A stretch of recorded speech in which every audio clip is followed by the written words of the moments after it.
Traps and Nonsense. Chapter 11. Kate and Constance were 2 steps behind Sticky when he fell through the drapeweed. If he'd been the least bit farther away, there would have been no saving him. Nor would Sticky have stood a chance had it been any other child lunging to grab him. As it was, with a desperate dive onto her belly, Kate barely managed to snatch Sticky's hand before it disappeared. Their troubles were far from over. Kate's dive to the ground had sent Constance tumbling over her shoulders. In a flash she caught the girl's ankle before she, too, disappeared, but then the weight of her 2 catches began to drag Kate forward into the hole. Reynie? Kate called through gritted teeth. A little help? Reynie rushed over and grabbed Kate's legs. Hauling Sticky and Constance to safety was an arduous, tricky business, and an unpleasant one, too, as Constance complained the whole time of Sticky's elbow in her ribs. But eventually Reynie and Kate had dragged them back up onto solid ground, where all 4 now lay on their backs, looking up at the sky and panting from the exertion. Apparently drapeweed isn't perfectly harmless after all, Constance said. Sticky looked at her. He wanted to be irritated, but found that he was so relieved to be alive he could only smile. In fact, it appears to be carnivorous, Kate said. Before long they were all chuckling. The danger was past, and somehow the excitement had helped them shed a little of their anxiety. Glancing at one another with satisfied smiles, as if to say, "We did it, didn't we?" "Together we did it," they rose and dusted themselves off. They gathered near the hole in the drapeweed, though not too near, and tried to peer in. All they could see was darkness and trailing tendrils, and even these were slowly being covered up. The flexible stems and shoots thrust aside by Sticky's fall were stiffening and spreading back into place. Like a footprint in springy grass, the hole would soon disappear entirely. Kate crawled to the edge of the hole, pushed aside some tendrils and shone her flashlight down into the darkness. "It's a pit. 20 feet deep." She glanced back at Sticky. "Deep enough to break your legs." Sticky wiped his forehead. "Thanks for the grab, Kate. I do like my legs." "I would thank you, too," said Constance, "except I wouldn't have fallen into the hole if you hadn't dived, so my thank you and your apology cancel out." Kate laughed. "Whatever, Constance. As long as I don't have to apologize, I suppose." The children stood by the drapeweed for some time, pondering their discovery. No one could think of any good reason for it to be there. Why had someone gone to the trouble of covering that dangerous hole? "There's only one answer I can think of," Reynie said at last. "A trap?" Kate said. Reynie nodded. "Oh, goody," Constance said. "Now there are traps, too. But why is it here?" Sticky wondered. "What is it for?" Kate snorted. "Really, Sticky, you amaze me. A trap is for catching things, or people." Sticky didn't answer. He was tiptoeing back to the path, careful of every step. The children made it to their rooms almost exactly when the executives were supposed to come for them. It was probably a bad idea to keep executives waiting, Sticky had said. But it was they, not the executives, who waited. When half an hour had passed with no sign of Jilson, Constance suddenly sang out. "Now we have waited for 30 consecutive minutes to see some old dirty executive. 30 long minutes I could have been sleeping. But she doesn't find her appointments worth keeping." Kate was startled. "What are you, a cuckoo clock poet? Cut it out, she might be right outside the door." Jilson was, in fact, right outside the door, but to Kate's relief she entered with no more than her previous bossiness, no hint of indignation. The walls and doors must be very solid, Kate reflected. It would be difficult to eavesdrop through them. This would be to the children's advantage when they had secret discussions, but it would also make spying on others more difficult, a fact that irritated Kate, though not nearly as much as when Jilson said, "Hurry up now, Squirts. I can't wait on you all day." Kate bit her tongue. "We're ready." "You'd better be," said Jilson. Then her face clouded. "Hey, why isn't your television on?" Is it broken? We just turned it off, just now, Kate lied. Why would you do that? Kate blinked. Because we were leaving the room? Oh, Jilson said again, considering. Finally she grunted. Well. Whatever floats your boat. They joined Jackson and the boys in the corridor. The executives had a sheet of paper with them now that listed the children's names, and after checking to be sure each child was accounted for, they still didn't bother with handshakes. They began the institute tour. After a quick pass through the dormitory, nothing but student quarters and bathrooms, they walked outside, where Jilson told them they were free to roam anywhere they wished, so long as they kept to the paths too dangerous off the paths, she said. The island's covered with abandoned mineshafts. The children exchanged glances. They're from the early days, when Mr. Curtin built the institute, Jilson explained. Before Mr. Curtin bought the island, people said there was nothing here but rocks. What they didn't know was what kind of rocks. Turns out the whole island was rich in precious minerals. Mr. Curtin knew this. He built the bridge, brought in mining equipment and workers, a whole colony of workers. Their dormitory was the first building constructed. It's now the student dormitory. Like a proper tour guide, Jilson pointed to the student dormitory right in front of them, even though they knew what it was. Dutifully the children looked and nodded.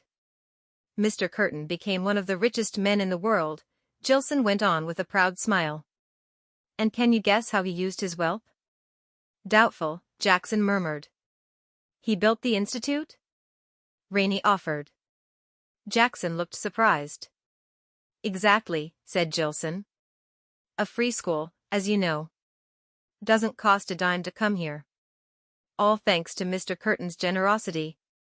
He asks nothing in return, mind you, not even attention. Mr. Curtin is every bit as reclusive as he is generous. Never leaves the institute, never takes a vacation. Too much important work to do, he says, broadening the minds of the next generation. The executives led them across the rock garden onto the large central plaza, which lay fronted and flanked by the institute's massive stone buildings. As they walked, Jackson identified the buildings in turn. Starting from the right you see your dorm, of course, you remember your dorm, don't you? And just to the left of it, that one with the tower, is the institute control building. It houses Mr. Curtin's office, the guard and recruiter quarters, and the executive suites. You'll never have reason to go there unless Mr. Curtin calls you to his office. Or unless you become executives yourselves someday. Jackson looked the children over and shook his head, as if he rather doubted that possibility. Anyway, he went on, next to the Institute Control Building you see the cafeteria, right in front of us here, and then the classroom building. That building set off to the side there is the Best of Health Center, which is what we call the infirmary, and the building way on up that path is the gym.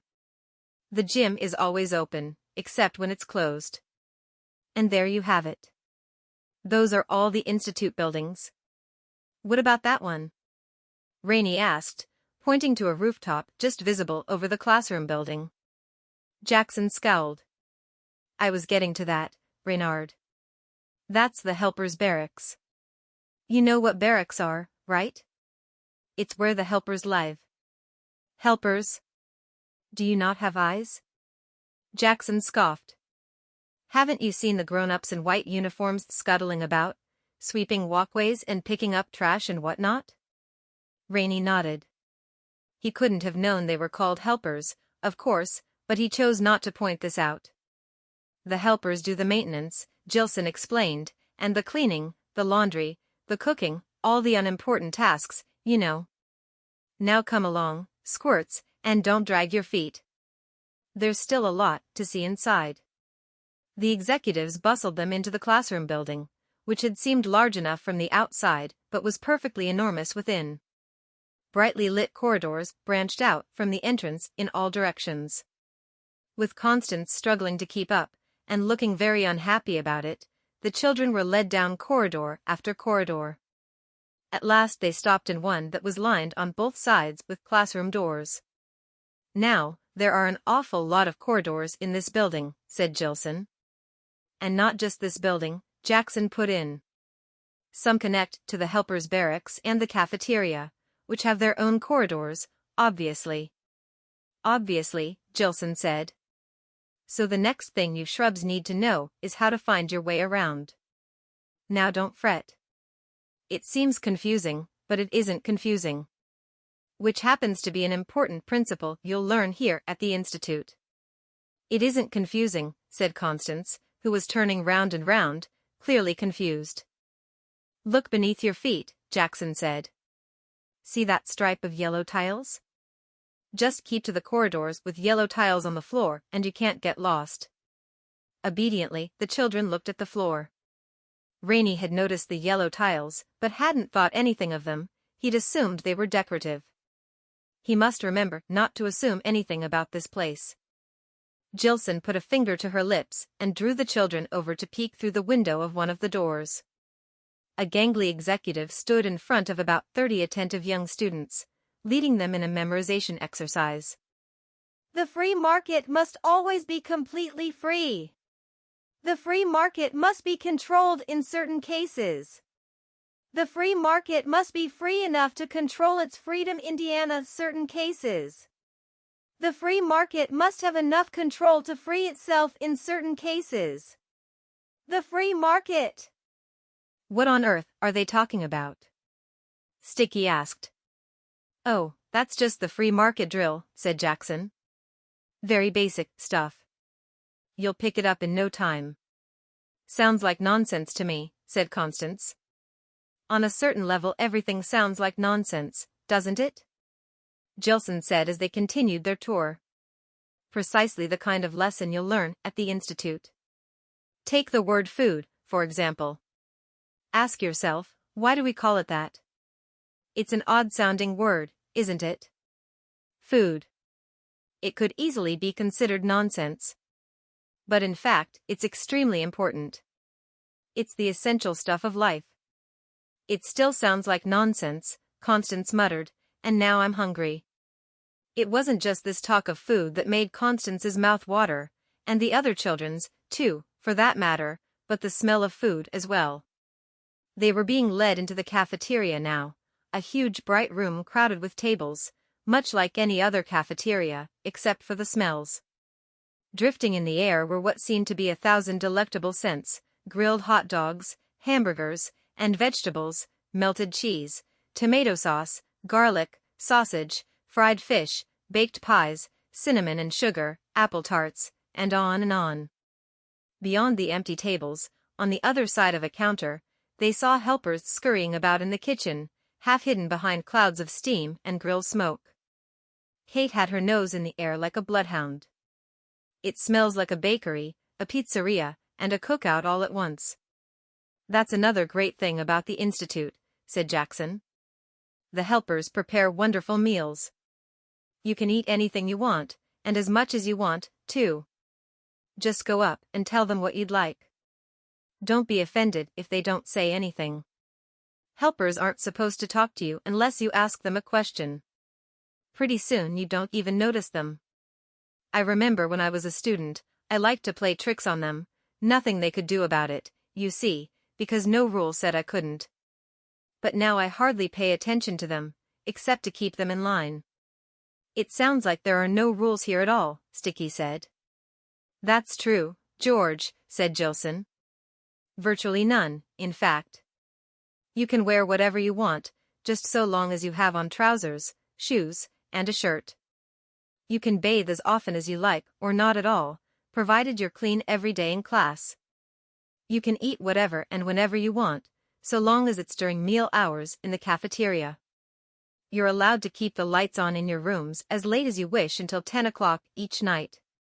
And you can go wherever you want around the Institute, so long as you keep to the paths and the yellow-tiled corridors. Actually, Reynie observed, those all sound like rules. Jackson rolled his icy blue eyes. This is your first day, so I don't expect you to know much, Reynard. But this is one of the rules of life you'll learn at the Institute. Many things that sound like rules aren't actually rules, and it always sounds as if there are more rules than there really are. That sounds like 2 rules I'll learn, Reynie said. My point exactly. Now come along, everybody. We need to hurry, you're to join the other new arrivals for Mr. Curtin's welcome speech. Constance, stop dawdling. You, too, George, hustle it up. Would you mind calling me Sticky? The boy asked, hustling it up. Is Sticky your real name? Asked Jackson. It's what everybody calls me, Sticky replied. But is it official? Is there an official document somewhere that declares Sticky to be your official name? No, but... Well, if it isn't official, then it can't be real, now can it? Sticky just stared. Good boy, George, said Jackson, leading them back toward the classrooms.